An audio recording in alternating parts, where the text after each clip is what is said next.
అంటే నేను మిగతా పార్టీ వాళ్ళగా నేను కూర్చోబెట్టి బూతులు తిట్టేసి గోళ్ళు చేసేసి ప్రతి చిన్న గొడవను పెంచి పెద్ద చేయలేదు. నేను గొడవ తగ్గించడానికి ఉంటాను, లేదంటే గొడవలను సామరస్యపూర్వకం తగ్గించి సమస్యకు పరిష్కారం వెతుకుతాను. అలాగే మొన్న అసలు ఇదంతా ఎందుకు స్టార్ట్ అయింది? పొల్యూషన్ అనేది పరిశ్రమలో ఉన్న చుట్టుపక్కల పరిశ్రమల కాలుష్యం వల్ల మత్స్య సంపద ప్రధానమైన కంప్లైంట్ ఏంటి? మత్స్య సంపద నశించిపోతుంది. ఇదే కదా మన మేజర్ కంప్లైంట్. మా జీవనోపాధి కోల్పోతుంది. మనకుంది ఉప్పాడ కొత్తపల్లిలో 7,200 మంది ఫిషర్మెన్ ఇళ్ళు ఉన్నాయి మన మత్స్యకారులకు సంబంధించి. దీని మీద 25,600 మంది వ్యక్తులు బతుకుతున్నారు. 7,200 కుటుంబాలు వాటిని ఆధారం చేస్తుంది. ఇంతే కదా సార్, మన 25,000 మంది 25,600 మంది. దీనికి నేను ఏం చెప్పానంటే ముందుగా చెప్పాలి, రెగ్యులర్గా అసలు వాతావరణంలో పర్యావరణంలో ఎంత కాలుష్యం ఉందో అది మీరు రెగ్యులర్ ఆడిట్ ఒకటి చేయాలి సార్. అది నేను ఫస్ట్ రాగానే అదొకటి తెలియజేశాను. తర్వాత సీ ర్యాంచింగ్ అని ఉంది. దాంట్లో మనం ఏం చేయాలి? సముద్రపు జీవాల చేపల్ని సముద్రంలోకి విడిచిపెట్టడం. సో దాంట్లో భాగంగా ఏం చేసాం, ఒక 50,000 మన పండుగ అప్పల్ని మనం చేసాం. అంటే మత్స్య సంపద తగ్గిపోయింది, మనం వదిలేం వాటిని. సో అలాగే ఈ ఆర్టిఫిషియల్ కోరల్ రీఫ్స్ అంటే ఏంటంటే అక్కడ చేపలు ఉండడానికి, మీకు తెలియదు, చేపలు ఉండడానికి అక్కడ ఇది పోయింది, వాటికి నివాసాలు లేవు. సో మేజర్గా ఒకటి సముద్రంలో కొంత పిల్లల్ని విడిచిపెట్టడం, సీ ర్యాంచింగ్ చేద్దాం. సీ ర్యాంచింగ్ చాలా ఉంటుంది. మన గుర్రాలను మేకలను ఎలా పెంచుతాం అలాగే చేపలు కూడా పెంచాల్సిందని చెప్పి ఆయన కూర్చోబెడితే ఆయన సలహాతోటే 50,000 పండుగ అప్పుల్ని మన విడుదల చేయడం జరిగింది. అలాగే ఆర్టిఫిషియల్ కోరల్ రీఫ్స్ పెట్టిన తర్వాత ఆయన అన్నది ఏంటంటే మళ్ళీ వాటన్నిటికి నివాసయోగ్యం ఉంటుంది. మళ్ళీ అక్కడ మనకి ఎవరైతే మన మీద ఆధారపడ్డారో వాళ్ళందరికీ అక్కడ వాళ్ళు అనుకున్న చోట దొరుకుతాయి. ఇది ఒకటి చేద్దాం అనేది. What is income sir? You said how much income per annum? ఈ ఆర్టిఫిషియల్ కోరల్ రీఫ్స్ ఇప్పుడు తమిళనాడుకి ఎందుకు వెళ్ళి ఏం నేర్చుకోవాలి అని అంటే, ఇప్పుడు మన దగ్గర మత్స్య సంపద లేదు, వెళ్ళిపోతుంది, అది నివాసయోగ్యం లేదు అక్కడ అనేది. ఆ నివాసయోగ్యానికి మనం ఏం చేయాలి? కొంత సిమెంట్ దిమ్మలు లాంటివి పెడతాం, ఇలా ముళ్ళలాగా ఉంటాయి. అంతే కొన్ని సిమెంట్ స్ట్రక్చర్స్ లాంటివి మనం వదులుతాం కింద. వదలగానే వాటికి నాచు పట్టుకుంటే దానికి కావాల్సిన చేపలు వదిలితే ఇది నాకు ఎందుకు బాగా నేను ఏం చెప్పానంటే ముందు మనకి సంపద పెరగాలి మనకి.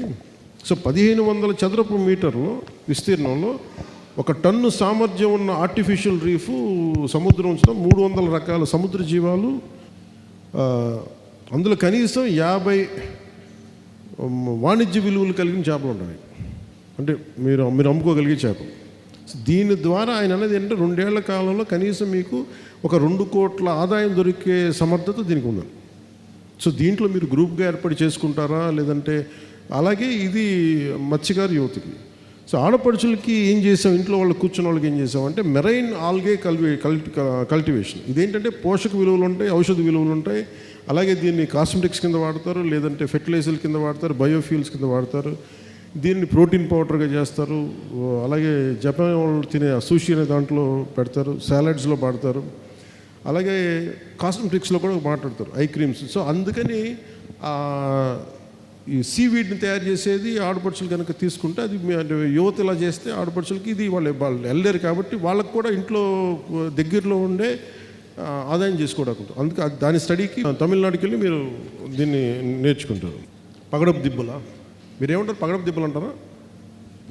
అలాగే ఇందాక మీకు చెప్పినట్టుగా ఉప్పాడ సీ ప్రొటెక్షన్ వాళ్ళకి దాదాపు 323 కోట్లు వాళ్ళు బడ్జెట్ ఉంది. దానికి నేను హోమ్ మినిస్టర్ గారి ఆఫీస్తో మాట్లాడిన ఆల్రెడీ వాళ్ళు ఏంటంటే సూచనప్రాయంగా తెలియజేశారు. మేము తెలియజేస్తాం. అంటే దానికి ఇంకొక మాట చెప్పడానికి నేను ఢిల్లీ వెళ్తాను ఒక 2 రోజుల తర్వాత. అది మీ దృష్టికి పట్టుకొస్తాను. అలాగే మనకి ముఖ్యంగా మన మత్స్యకార గ్రామాల్లో ఏదైనా ఉంటే మీకు రోడ్లు కానీ, డ్రింకింగ్ వాటర్ కానీ, ఆ మోడల్ స్కూల్స్ కానీ ఏదైతే ఉన్నాయో దానికి కూడా నేను ముందుకు తీసుకెళ్తాను. మెయిన్గా ఉప్పాడ యువతకు మటుకు నేను ప్రత్యేకించి చెప్పిందంటే మీరు ఏదైనా రిక్రూట్మెంట్స్ పోలీసుకి కానీ ఆర్మీకి కానీ వెళ్తానంటే నేను ప్రత్యేకంగా ట్రైనింగ్ ఏదైనా బాగుంటుందా అనేది నేను కలెక్టర్ గారితో మాట్లాడుతూ ఉన్నాను. అలాగే ఫిష్ ఫుడ్ ప్రాసెసింగ్ అని చెప్పారు. ఇంకొకటి మీరు కేరళకి వెళ్ళేది, మీరు ఎర్నాకుళంకి వెళ్తే అక్కడ ఏంటంటే మీరు పచ్చళ్ళు పెడతారమ్మా మీరు చేపలతోటి. మీకేం సార్డైన్స్ అని అంటాం మన వీళ్ళు, టిండ్ ఫిష్ మనం వేస్తారు. సో అదొకటి నేర్చుకోవడానికి మీరు అది కేరళలో పనిచేస్తుంది. దానివల్ల ఏమవుతుందంటే ఇప్పుడు మనం స్టేట్ గవర్నమెంట్ ఏం చేస్తుంది, ఎంఎస్ఎంఈకి ల్యాండ్ అలాట్మెంట్ చాలా చేస్తుంది.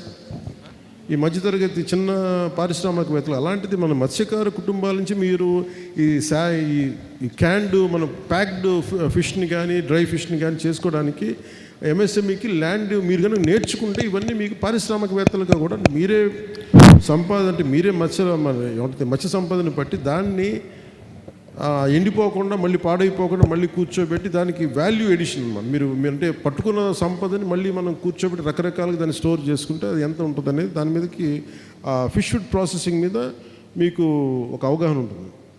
సార్ డైరెక్షన్స్ ప్రకారం మనం పిఠాపురం హైవే మీద మనం 2.5 ఎకరాల్లో ఒక బిల్డింగ్ కట్టేసి ఒక 5 ఫ్లోర్ బిల్డింగ్, అది కన్స్ట్రక్టెడ్ ఏరియాలోనే ఎవరైనా ఎంఎస్ఎంఈ కొందరు ఏదైనా బట్టలు కుట్టుకునే పెట్టుకోవచ్చు, కొందరు ఇందాక సార్ అన్నట్లు ఫిష్ తీసుకొచ్చి దాన్ని పిక్లింగ్. సో దానికి పెద్ద ఏరియా అవసరం ఉండదు, ఆల్రెడీ కట్టేసిన బిల్డింగ్ కావాలి, కొంత సెక్యూరిటీ ఉండాలి. రోజు అంటే చిన్న ఇండస్ట్రీ పెట్టుకునే వాళ్ళు ఒక వాచ్మెన్ని పెట్టుకోలేము కాబట్టి గవర్నమెంట్ వైపు నుంచే కరెంట్ అవన్నీ కట్టి ప్రతి కాన్స్టిట్యున్సీలో ఒకటి కడుతున్నాము.